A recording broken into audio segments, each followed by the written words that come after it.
Hello everyone, back into today's second video. We're going to have a look at the weather for next week, 10 days, for today's second video, which will take us just into the beginning of February. I think day 10 is going to be around the 2nd or the 3rd of February. So we're just moving into the last month of winter, 2019-2020. Haven't had much of winter so far, have we? But we shall see what weather has in store for the next week to 10 days. And we'll be able to extend out beyond that with the extended GFS and ECM ensembles running around a couple of weeks. Look at Beijing Climate Centre at the end of the video for the next 40 days. We're going to begin, though, with the Arctic and North Atlantic oscillation. Just saying that the JMA 3-monthly forecast has been released, so that's covering the period from next month, February, through to April 2020. It's ahead, of course, of Saturday's first seasonal model roundup for the spring of 2020. That will be the first video up very early on Saturday morning. Right, let's go on with this one though. We're going to start off with the Arctic oscillation observed and forecast chart. So the black line shows where we've been with the Arctic oscillation, going right way back into the autumn. The red lines at the end where the GFS ensembles are forecasting the Arctic oscillation to go. Remember, it's just an index that's reflecting the atmospheric state. It's not driving anything in its own terms. It just sort of tells us what the atmosphere is doing. So when the Arctic oscillation is positive, you're going to have low pressure up over the pole, and that will sort of strengthen the zonal westerly flow and keep the cold air bottled up over the Arctic and over the North Pole. And so this will typically result in milder conditions into mid-latitudes, and especially through the Atlantic and into Europe during winter. Conversely, when the Arctic oscillation is negative, you'll have high pressure blocking over the North Pole, and of course blocking is the route to pushing cold air out of the pole and down into the mid-latitudes. We've had a very positive Arctic oscillation through most of this winter. It started at the beginning of December, virtually on the first day of the winter. We went positive with the AO. It did dip down into negative territory in the second half of December, around Christmas, and then from Christmas through to New Year really took off, and then into January we have had a very, very positive Arctic oscillation, pretty much record-breaking positive AO through the first half of January. It's come down a little bit. That's where it is now. I mean, it's still very solidly positive with the AO. It's just reduced from like record-breaking positivity to a more sensible sort of level of positive. But we are still with positive AO condition, and we can see that for the next couple of weeks, taking us into the early part of February. Yes, the GFS ensembles are forecasting the Arctic oscillation to stay negative. So this very strong and intense polar vortex that we've had throughout winter so far, it's set to continue even into February. That's the main takeaway from that. North Atlantic oscillation observed and forecast is the same idea. So again, black line shows where we've been with the NAO, red lines at the end where GFS ensembles are forecasting the NAO to go in the next couple of weeks. Again, it's just an index that's reflecting the atmospheric state, this time looking at the North Atlantic as opposed to the Arctic, where the NAO is positive. You have high pressure through the Azores and low pressure around Iceland. Again, you'll strengthen the zonal westerlies, and it will be a mild sort of Atlantic-driven type pattern that you'll be in with a positive NAO at this time of year anyway. Conversely, though, when the NAO goes negative, you'll tend to have higher pressure towards Iceland and lower pressure through the Azores, and that, particularly if it's combined with a negative AO, that can be combined with colder conditions in the winter.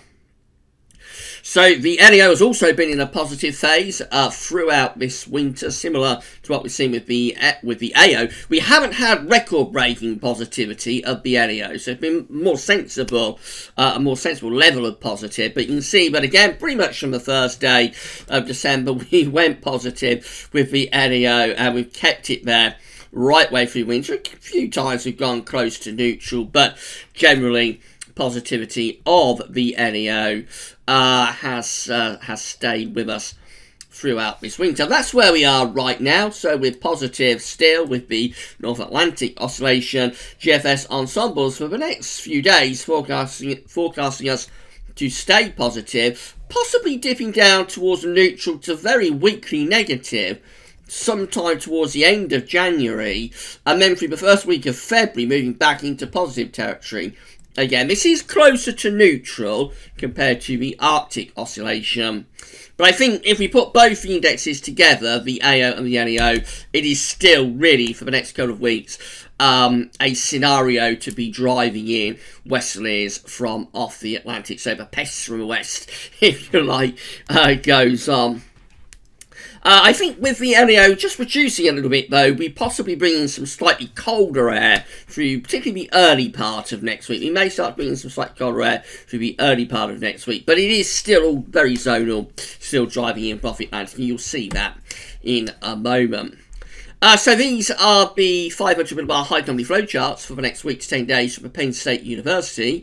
And we've got the ECMWF on the top. The GFS, which we'll have a look in a moment, is on the bottom. So 500 millibars is an area in the absolute high pressure, low pressure, are being drowned by the jet stream. Red extrapolates high pressure, blue to low pressure.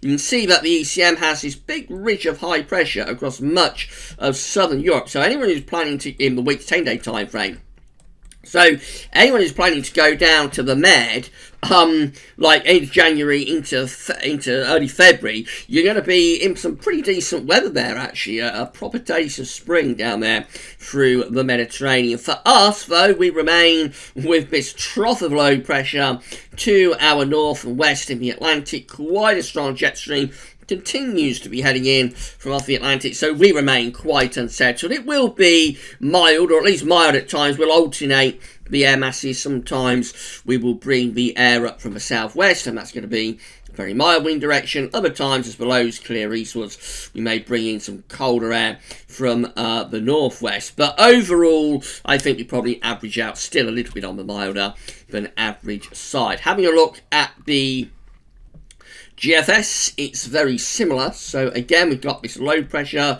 all up to the north and to the west of us, so we remain with this very Atlantic driven pattern. There is a ridge across southern parts of Europe covering much of the Mediterranean, which will bring genuine, I think, spring-like conditions to the Med. But we're going to be unsettled winds again, continue to come in from off the Atlantic Ocean. Low pressure is involved. This westerly winter goes on. These are the GFS upper air temperature and precipitation ensembles for the next couple of weeks. We're in March in the east of England today. So the red line is the 30-year upper air temperature average for March, and we can see the upper air temperatures are above average right now under this ridge of high pressure, but of course it's very still, rather dank, overcast, and at least for more southern eastern parts of the country, quite cold. It is relatively mild in the north and the west.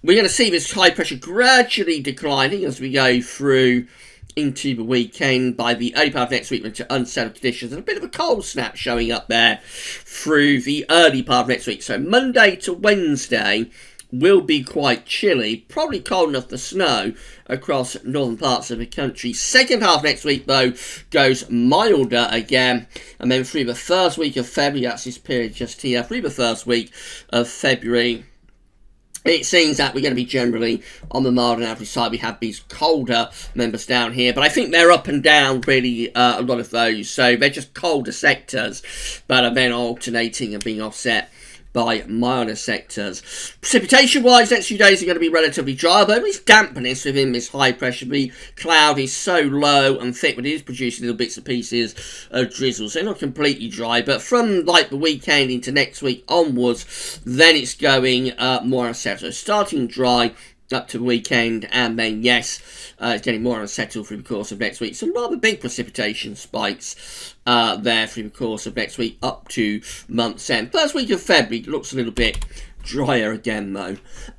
Excuse me. So we move through to a temperature anomaly from the 23rd to 31st of January, and it's milder than average. So how many times have we said that this winter? You'll notice that Iceland is colder than average. I think they've had quite a cold and wintry winter up there in Iceland, and if you go further north up to Greenland, I think they've had a really, really cold winter across Greenland, and it's all indicative of the intense polar vortex that's been driving the westerlies, keeping the cold air bottled in over places like Greenland and north of that still into the Arctic itself. But for us, of course, with that polar vortex, the upshot is that we drive in westerlies, which is going to be mild. So, yes, continues to be milder than average from the 23rd to 31st of January. Only a little bit, though. So it won't be as mild as some of the weeks that we've had previous weeks. There's a little bit of a cold snap around Monday through to Wednesday. More about that in a moment. Precipitation anomalies on 23rd, 31st of January are back into wetter than average category again. So I have been saying, but I expect these anomaly maps to go wetter as we go through the week. That's exactly what's happened. Now we are all back into above average precipitation for this last week of January.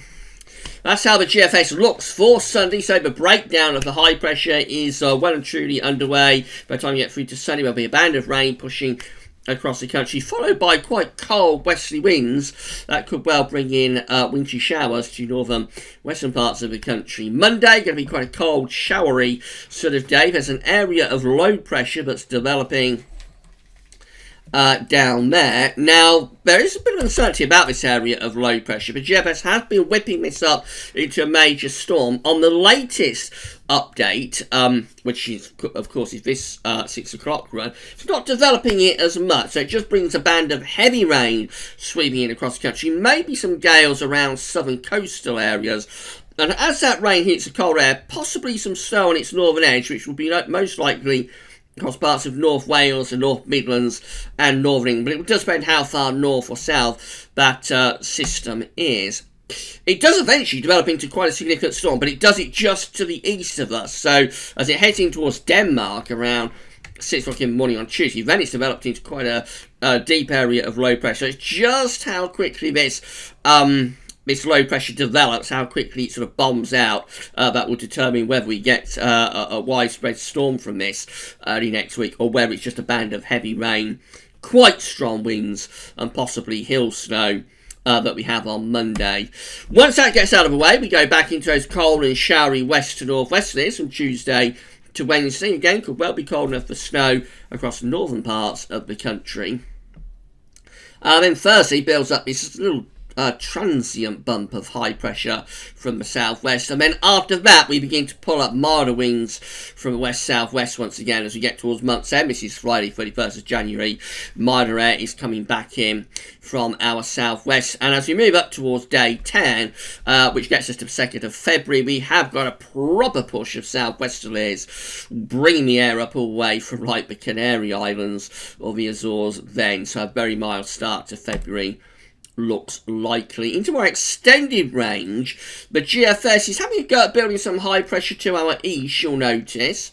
So that's a little bit different compared to what we've seen so far this winter. It is trying to build up some high pressure like across western parts of Russia. And another little ridge is building close to the UK. And the upshot of this is that we go through the first week of February, high pressure starts to come back, and the high pressure actually starts to drift over towards Scandinavia and tilts the wind into southeast. It's not particularly cold easterly, but it will certainly be enough to bring frosty conditions and take us back to relatively dry weather as well. That's how it looks as we get to the end of this 6 o'clock GFS run on Saturday the 8th of February. High pressure then is sitting over Scandinavia into west of Russia. Low pressure's out to our west. We're bringing up sort of a gentle south-southeasterly flow. Certainly cold enough for frost with that. It's not a particularly bitterly cold wind direction at all, but it would be setting us down, and I think we would expect night frost with that. So quite a significant change to the pattern through the first week of February with this GFS run. How seriously we take that, I'm not sure. I think we need to wait for many more runs and other models to go in that direction. But potentially going drier, colder and frostier later in the first week of February after a very mild start to the month. That's how the GEM is looking. So again, high pressure breaking down on Sunday with a band of rain pushing eastwards bed. Monday into Tuesday, we're going to wet and windy conditions. Quite cold as well, cold enough for snow across central and northern Britain. Into the middle next week, yes, we've got cold sort of northwesterly winds bringing in showery conditions, particularly to northern and west parts of the country. Then the ridge builds up from the southwest, winds swing back in southwest in the second half next week. It becomes much milder. Once again, real southwesterlies pumping up at the beginning of February. And that's how we look at day 10, which is the 2nd of February, in those properly mild southwesterly winds. And then the ECMWF, again, we've got the high pressure breaking down over the weekend, a band of rain pushing eastwards on Sunday, followed by colder air and wintry showers into the west. That's Monday through to Tuesday. So the secondary area of low pressure is just there at midnight on Tuesday. Again, it's not developing this as much as the GFS has been doing. Probably brings heavy rain, though, to England and Wales. May, excuse me, may bring some gales around southern and western coast areas. And on the northern edge of below, there would be the risk of snow. And that, again, would be particularly North Midlands, North Wales, and possibly up to Northern England. There may be some wintry surprises through the early part of next week. It's one to watch. Wednesday, we're into this rather cold, showery, westerly flow. Then the second half next week, the winds swing back into the southwest. So after quite a cold early part next week, it turns much milder in the second half next week, with winds pumping up the air from the southwest from the middle of the Atlantic Ocean. That's how we look as we get towards day 10, which is Sunday, the 2nd of February. Still in a relatively mild southwesterly. And possibly trying to build up some higher pressure close to the country, or less deep with the low pressure, let's say.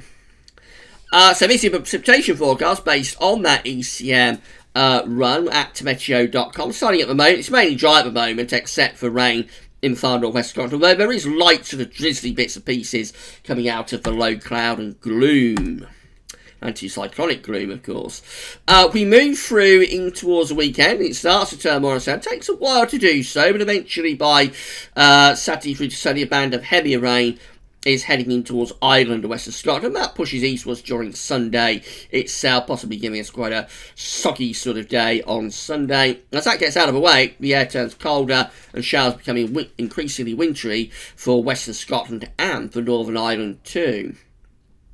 That's Monday, wintry showers across the northern parts. Remember, this does overdo the snow forecast, so you look at that and think there's going to be a big area of snow on Monday, or sort of Sunday night into Monday, across Scotland and northern England. I don't think it'll be as dramatic as that. That sort of wintry showers being pushed across the northern half of the country.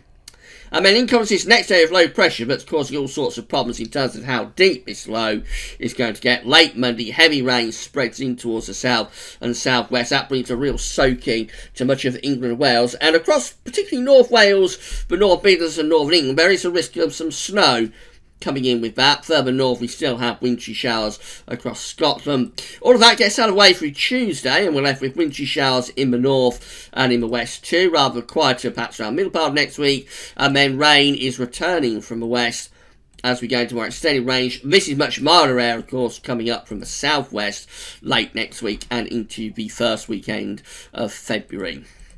So look as we get towards day 10, another area of rain just perhaps threatening the far south of the country.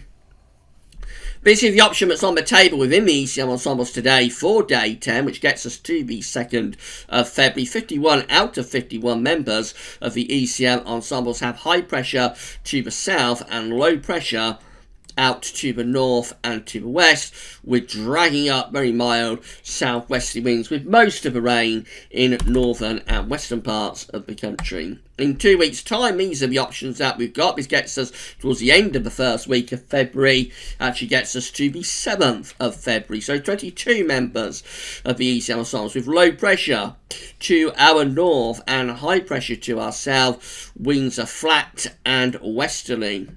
17 go for quite a significant pattern change, though, similar to what the GFS 6 o'clock run is doing, I think. Building up high pressure over and just a little bit to our east. So that would actually be bringing in a wind from an easterly direction. I doubt there's much particularly cold air coming in with that, but it would certainly be enough to turn us, A, much drier, and B, quite a lot colder, possibly with some fairly harsh overnight frost. And then 12 have high pressure out to our west, low pressure across Scandinavia. So with that one, the winds are sort of west-northwesterly. Again, probably quite a lot of dry weather with high pressure just to our west, but that one is bringing winds from the northwest. I think out of the three options, this one is the coldest option, with the high pressure sitting just to the east of the country. So it is possible as we go through the first week of February, we may start to revert more towards higher pressure and drier, frostier conditions once again. Finally, just having a look at the Beijing Climate Centre. So these are 500 millibar heights broken down into 10-day periods. The first 10-day period will take us from the 26th of January to the 4th of February. So this 10-day period is unsettled. High pressure is to the south of us overall, and low pressure is to the north, which means that we've got lots of low pressure around Greenland and Iceland, and we're bringing in winds from a westerly direction. Remember, it may be cold on occasion, particularly early next week, and as you get through to the early part of February, we might start to get a little bit more influence from higher pressure. This is the next 10-day period, taking us from the 5th to the 14th of February. Bit of a change, above average heights then building over and just to the east of the country, below average heights, low pressure being pushed out into the middle of the Atlantic. That's certainly settling things down. And again, probably a situation with cold nights and overnight frost possible. Probably not all that cold by day, unless we start to generate fog, I suppose. The next 10-day period is the 15th to 24th of February. This one also has the above average heights over the country, so this is going to be mainly dry and fine once again. High pressure back in business quite significantly through February, if this is right. And the JMA update that we did earlier on, that also indicates quite an anticyclonic February, by the way. The final 10-day period takes us from the 25th of February, can you believe it, to the 5th of March, still with the above average heights dominating. So still a lot of dry weather. So it looks like after a quite an unsettled start to February, if the Beijing Climate Centre is right, has a little bit of support from the JMA as well. If these bars are right, February could be a much more anticyclonic month. We could well shift into drier conditions. And of course, the exact position of the high pressure will determine what happens with temperatures.